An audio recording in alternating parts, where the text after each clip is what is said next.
I'm Teresa Carraggio, and this is Third Paradigm. Today I'm talking about imagination seeks attention.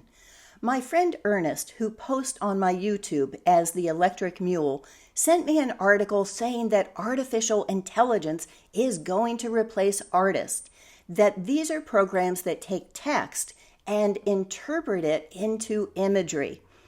There's something that Google has called Imagine. There's OpenAI who has Dolly, and then there's something called Crayon, and then Midjourney is the one that this article was about and was interviewing the founder.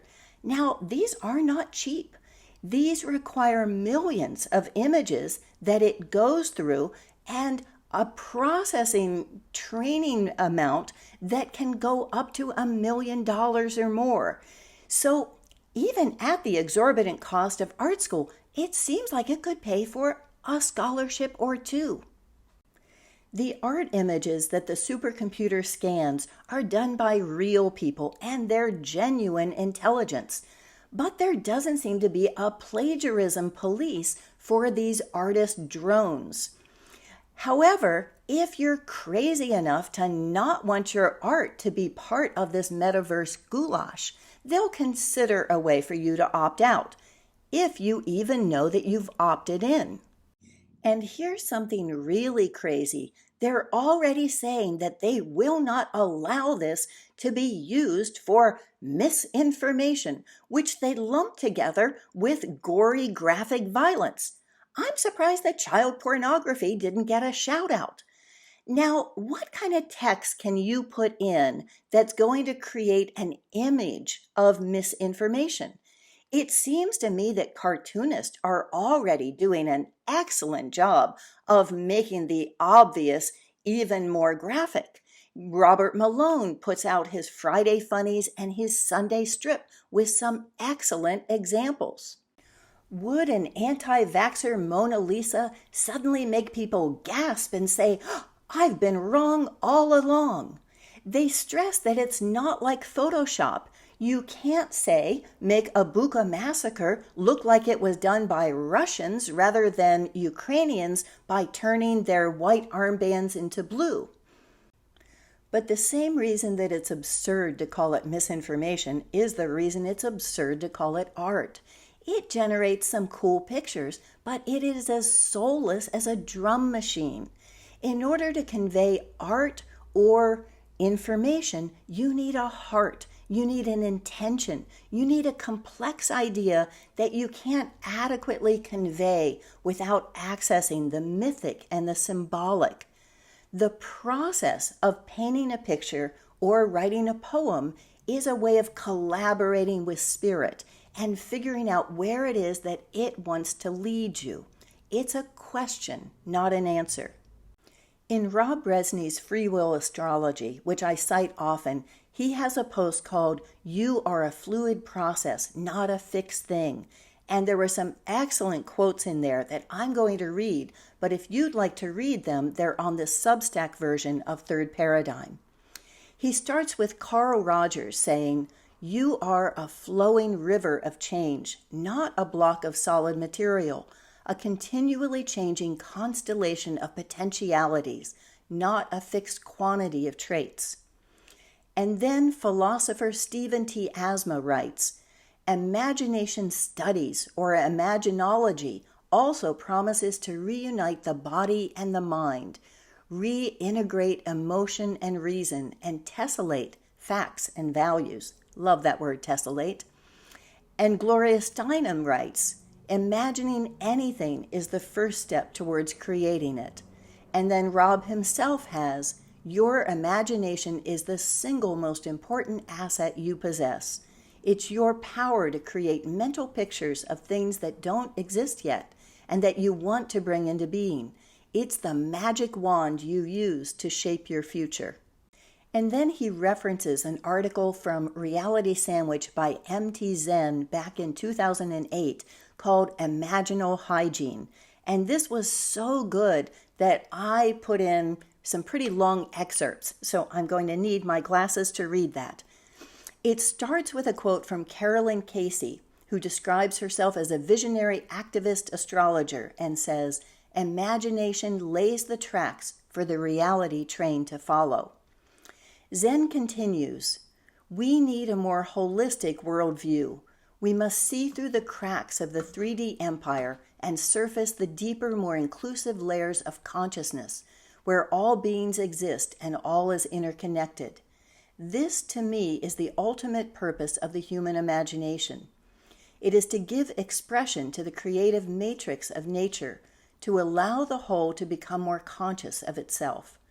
As cosmologist Richard Tarnas puts it, the human imagination is itself part of the world's intrinsic truth. Without it, the world is in some sense incomplete." This understanding of imagination and its applications to our lives is how we overcome what philosopher Jacob Needleman calls the foolish realism that sees only facts of the outer world and is blind to the laws of the inner world. It is how we can make sense of synchronicities, of the whole breaking through the trance of our separate existence. It is how we can understand inspiration, the pregnancy of the world waiting to birth itself through us. It is how we find our voice by feeling into the collective unconscious and speaking what the community needs to hear. The whole will draw from us what is needed. This is how we come into our own power, into our humanity. It seems that while a rich, fertile, imaginal life is a birthright, it has to be claimed. That is to say, the imagination has to be disciplined and developed. The carrier or the medium of imagination is our attention. Attention is energy, one that can be exercised like a muscle.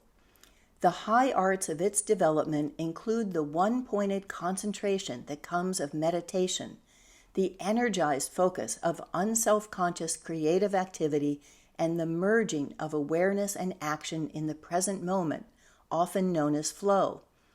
If it is not disciplined or engaged in a healthy fascination, the attention wanders, is wasted, and often co-opted.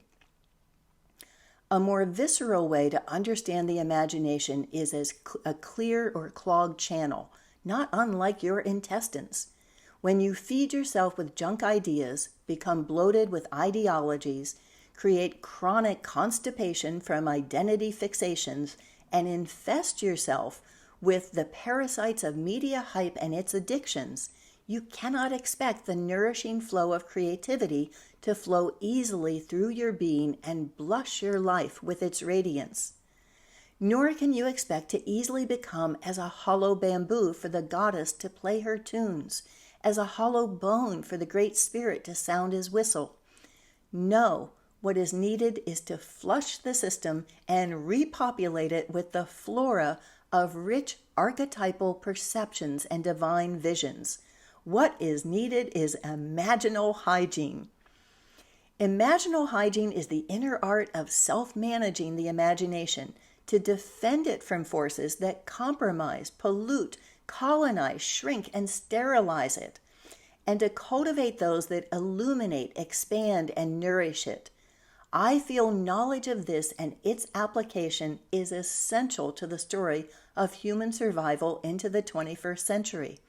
Its practice is necessary for us to cultivate the visionary clarity and strength needed to achieve the great personal and planetary transformations that increasing numbers of us are being called to perform. For the capacity to transform is in direct proportion to the capacity to imagine. Becoming fluent or at least conversant in the soul glyphs of the numinous realm, the a priori realities, allows us to make much greater sense of their expression in the life we see around us in the 3D world. This helps us to read the world, to become literate in its symbology.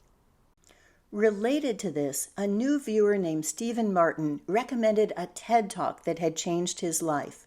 It's by Jill Bolte Taylor and called My Stroke of Insight, and that also is embedded in the Substack version. Jill is a neuroanatomist, and she brings an actual human brain onto the stage and shows how it's divided into two equal halves that are neither redundant with each other and are connected by a narrow bridge. She says that she became a neuroanatomist because her brother is a schizophrenic, and she wanted to understand why it is that she could take her dreams and make them into a reality while his were considered delusions. So that's something I was also interested in. I have mentioned that I was getting my doctorate in the psychology of creativity. And so one of the topics is right brain, left brain, and its relationship between creativity and schizophrenia. I talk about that in a video called What is the Matter? In 1996, Jill woke one morning to find that she had an insider's view of the difference between the two sides because only her right side of the brain was working. She, unbeknownst to her, had a hemorrhage on the left side that had a slow leak and had a slow motion stroke that she was going through. And so she explains this through the lens of a scientist and says that the right hemisphere is all about right here, right now. As she says, information in the form of energy streams into all of our senses, and then it explodes into this enormous collage of what this present moment looks like, smells like, tastes like, feels like, sounds like. I am an energy being connected to the energy all around me through the consciousness of my right hemisphere. We are energy beings connected to one another as one human family.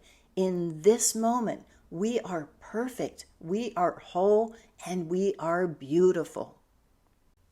The left hemisphere, on the other hand, literally, is all about a serial processor and linear thinking. It takes the past and connects it with the future. And that takes that enormous collage and organizes it into details, and more details about the details. It associates the information with everything you've ever learned in the past and then projects it into the future. It also thinks in language, and so it says, I am, in a way that separates me from you. And that's what she lost on the morning of 1996. Jill describes feeling enormous and expansive, at one with all that is. And then her left hemisphere would kick back online and say, hey, we've got a problem here, pay attention. And then she would go back to what she affectionately called La La Land. So I can't do justice to her charming and laboriously painful description of trying to make a phone call, only to discover that she sounds like a golden retriever. But finally she does get help, and then she surrenders and realizes that she is not the choreographer of whether she lives or dies, and that she's okay with that. When she wakes up to find she is alive, everything is too loud, too much overstimulation, but she still feels enormous and expansive, like a genie just liberated from its bottle. She describes feeling like a great whale that is gliding through a sea of euphoria, of nirvana. And then she realizes that I am alive and I have found nirvana.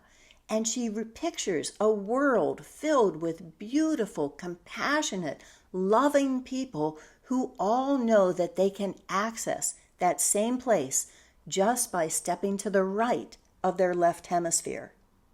Jill concludes by asking, who are we?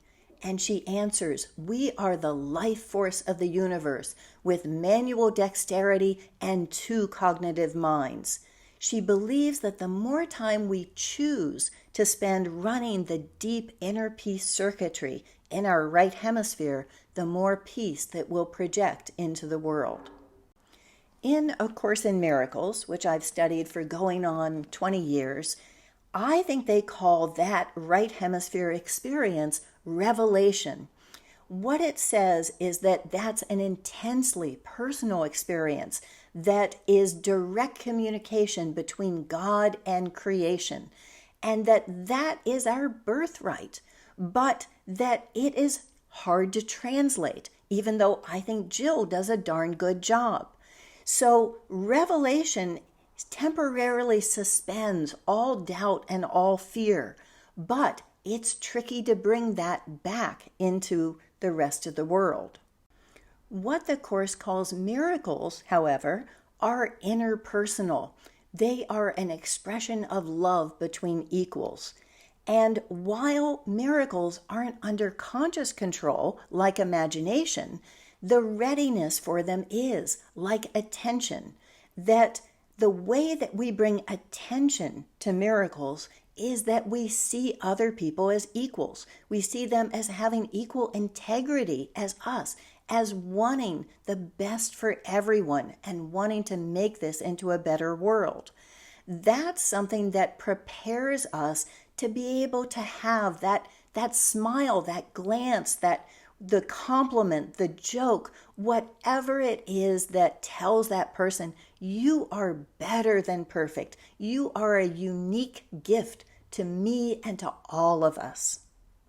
So revelation, like the right side of the brain, is a great place to be. It's a vertical connection and it's an enormous, expansive collage, but it doesn't induce action. The left side is the miracle. It is a linear and horizontal connection, and it exists inside of time and because of time. Its function is to save time by passing like electricity between us and making the fear and the doubt drop away from all of us. The imagination is the corpus callosum that passes love notes from that place of knowing to that journey of becoming. And those are things that encourage action. So the right side of the brain says, it's all going to be okay. You are not the choreographer of your life. And the left side of the brain says, we've got a problem. Talk to everyone like a golden retriever. For some more Rob Brezsny insights and quotes, here's What's the Best That Can Happen. And I also quote him and Caitlin Johnstone in Meaning is All There Is.